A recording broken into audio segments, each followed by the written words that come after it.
find the number of atoms in 10.6 gram of Na2CO3। ठीक है, ठीक है, ये प्रॉब्लम हमारे पास 10.6 ग्राम ऑफ Na2CO3 में कितने एटम्स है मेरे पास। ठीक है, तो ऐसे प्रॉब्लम्स में Na2CO3 है मेरे पास। ठीक है, Na2CO3, तो इसका मुझे मॉलिक्यूलर वेट क्या है वो निकालना पड़ेगा। ठीक है, पर सबसे पहले मैं ये कैलकुलेट करूँगा कि इस कंपाउंड का मॉलिक्यूलर वेट क्या है। तो 2 into atomic weight of sodium plus 1 times atomic weight of carbon plus 3 times atomic weight of oxygen. यही करना पड़ेगा मुझे, क्योंकि इसमें Na के 2 एटम्स हैं, कार्बन का 1 और ऑक्सीजन का 3 एटम है। ठीक है, तो मैं कैलकुलेट कैसे करूँगा। 2 into atomic weight of Na23 के लगभग होता है। मतलब ये सब वैल्यू आपको दिए देंगे, तो चिंता नहीं करने का।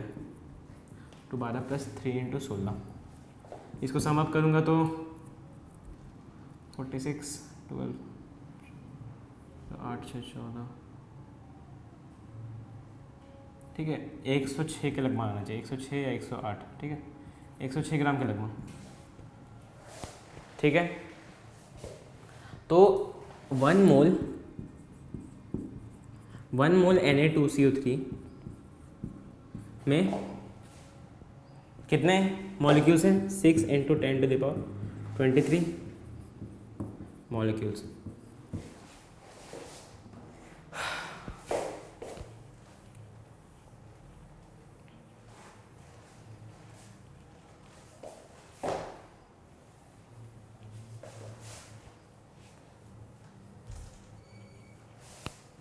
वन मोल Na2CO3 में 6 इंटू 10⁻23 है। ठीक है, मॉलिक्यूल्स। और 1 मॉलिक्यूल ऑफ Na2CO3 कंटेन्स क्या? 2 एटम ऑफ Na, तो और 1 atom of carbon and 3 atoms of oxygen. यही 3 चीज़ कंटेन करता है। तो what is the total number of atoms present in Na2CO3? 2 + 1 + 3 total 6 atoms. मतलब एक Na2CO3 मॉलिक्यूल में 6 एटम्स होता है।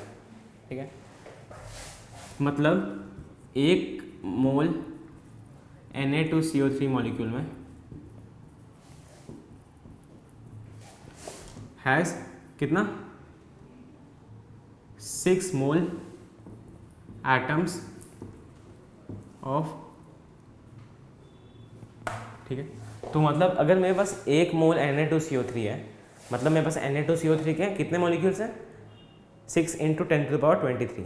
ठीक है, अब मेरे पास 6 इंटू 10⁻23 मॉलिक्यूल्स हैं Na2CO3 के, तो एक Na2CO3 मॉलिक्यूल में कितना एटम्स है? 2 Na का, 1 कार्बन का और 3 ऑक्सीजन का। तो टोटल कितने एटम हुए? 6 एटम। तो एक मॉलिक्यूल में 6 एटम, तो 1 मोल मॉलिक्यूल में कितना होगा? 6 मोल एटम। वही चीज़ मैंने कहा, 1 मोल Na2CO3 मॉलिक्यूल में हैज़ 6 मोल एटम्स। तो यहाँ पे मेरे पास है, अब मुझे पता है कि 106 ग्राम 1 मोल होता है। ठीक है, तो मैं क्या बोल सकता हूँ? 10.6 ग्राम कितना होगा? 1/106 इंटू 10.6, ये कट जाएगा, तो ये 0.1 मोल आएगा। मतलब क्या कि 0.1 मोल ऑफ एटम्स है मेरे पास। 0.1 मोल ऑफ Na2CO3 दिया गया है। तो टोटल नंबर ऑफ एटम्स कितने होंगे?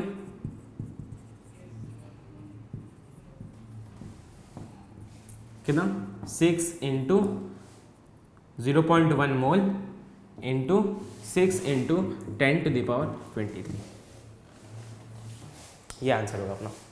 ठीक है, एक मोल में 6 इंटू 10⁻23 होते हैं, तो 0.1 में कितने होंगे? 0.1 इंटू 6 इंटू 10⁻23, और 6 एटम है तो मतलब 6 इंटू 0.1 इंटू 6 इंटू 10⁻23। ठीक है, अब नेक्स्ट प्रॉब्लम पे जाएंगे।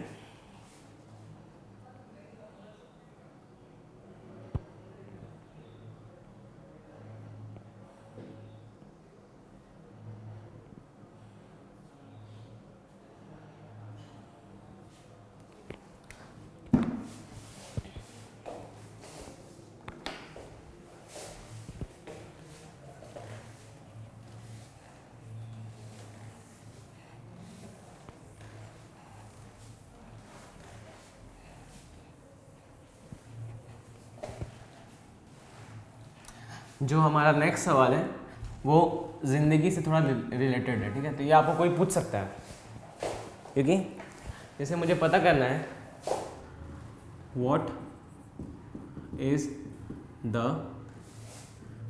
Number of atoms in one drop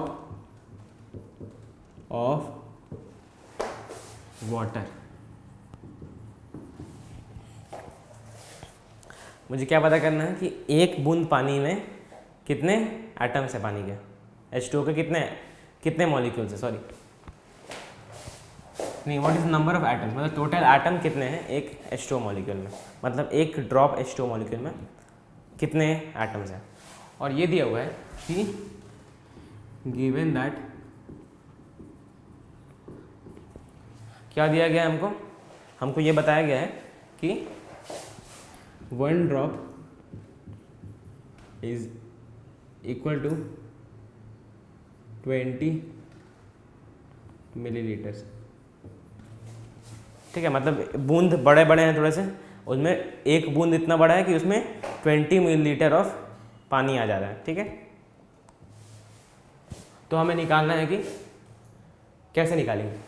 चलिए आप निकालिए, आप में से जल्दी निकालने की कोशिश कीजिएगा, मैं इधर निकालता हूँ। ठीक है, तो मुझे पता है और ये भी पता है मुझे कि डेंसिटी ऑफ वाटर कितना होता है, कितना, पानी का घनत्व कितना होता है 1 ग्राम पर मिलीलीटर। मतलब मैं अगर अपने हाथ में 1 मिलीलीटर पानी लूँगा तो उसका वेट 1 ग्राम होगा। ठीक है, डेंसिटी ऑफ वाटर इज 1 ग्राम पर मिलीलीटर। ठीक है, तो अब मैं क्या करूँगा, चलिए ठीक है, तो मतलब 20 ml है मेरे पास, तो इसका मतलब कितना हुआ 20 ग्राम ऑफ वाटर,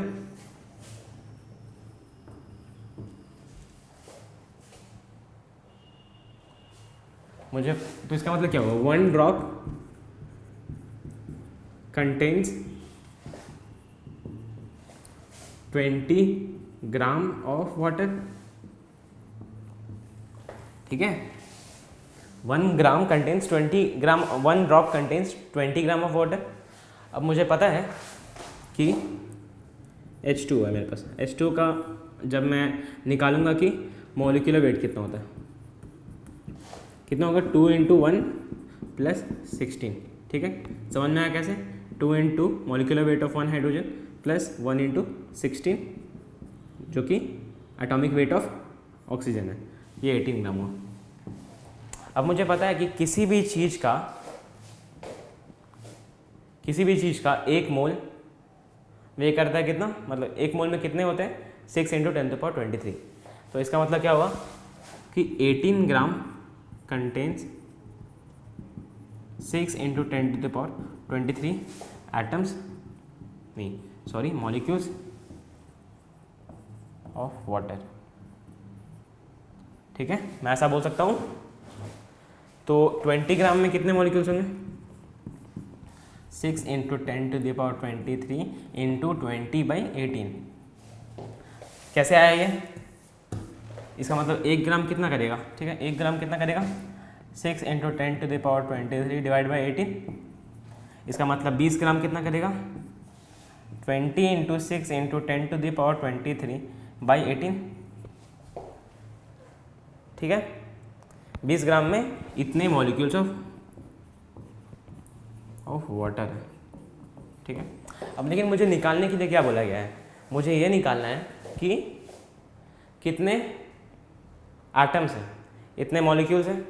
अब H2O को देख के ये आप बता सकते हैं कि इसमें कितने एटम्स हैं, कितने, 2 एटम हाइड्रोजन के,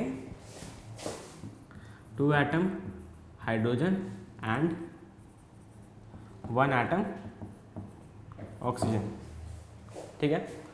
2 atom hydrogen and 1 atom oxygen, तो टोटल कितने एटम हुए, 3 एटम्स।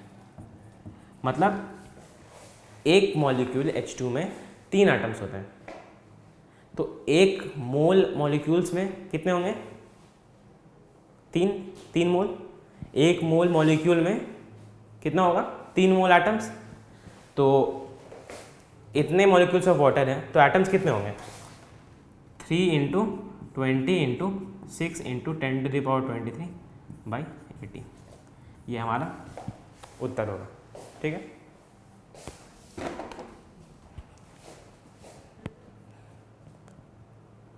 अब हम एक आखिरी प्रॉब्लम डिस्कस करेंगे। हमने बहुत सारे प्रॉब्लम्स डिस्कस किए हैं, ये आखिरी प्रॉब्लम होगा।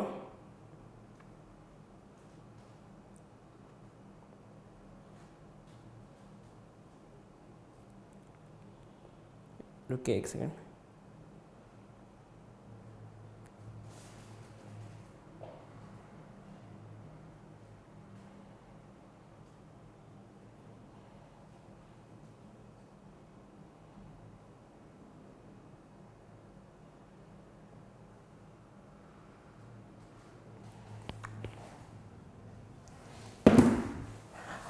अब जो मैं डिस्कस कर रहा हूँ ये इस चैप्टर का आखिरी प्रॉब्लम है, ठीक है।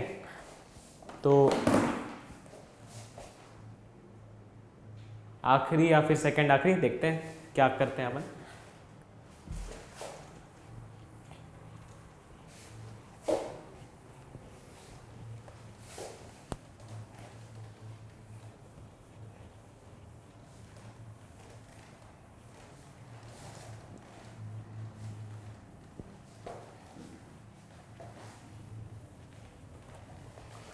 ठीक है, मेरे पास find the percentage of various elements in 55% purity calcium carbonate. Calcium का एटॉमिक वेट शायद 40 होता है, ये आप देख लीजिएगा, 40 मैं मानता हूँ, ठीक है। ये दिया रहेगा, आपको कुछ देखने की कोई ज़रूरत नहीं है, ये आपको दिया रहेगा कि atomic weight of calcium is इतना चीज़, ठीक है। तो याद करने की कोई ज़रूरत नहीं है, कोई सेंस नहीं बनता है। कभी केमिस्ट्री को याद करने की कोई ज़रूरत नहीं है, केमिस्ट्री को समझने की ज़रूरत है। जैसे फिजिक्स को समझने की ज़रूरत है, मैथ्स को समझने की ज़रूरत है, इसी तरह केमिस्ट्री को समझने की ज़रूरत है। कुछ रटने वाला नहीं है, ठीक है, आराम से देखिए। तो मुझे निकालना है कि कैल्शियम का कितना परसेंटेज है, कार्बन का कितना परसेंटेज है और ऑक्सीजन का कितना परसेंटेज है, ठीक है।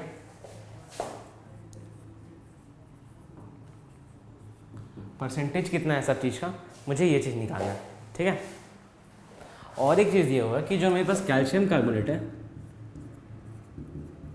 Calcium carbonate is 55% pure, 55% pure है। मतलब मेरे पास जो चीज़ है वो पूरा कैल्शियम कार्बोनेट नहीं है, ठीक है, पूरा कैल्शियम कार्बोनेट नहीं है, उसमें बस 55% ही कैल्शियम कार्बोनेट है, बाकी कुछ और है, ठीक है। तो जैसे मेरे पास कैल्शियम कार्बोनेट है, तो इसमें कैल्शियम का वेट कितना है, 40 ग्राम, क्योंकि एक ही एटम है, एक ही एटम है मेरे पास। तो एक सेकंड रुकिए,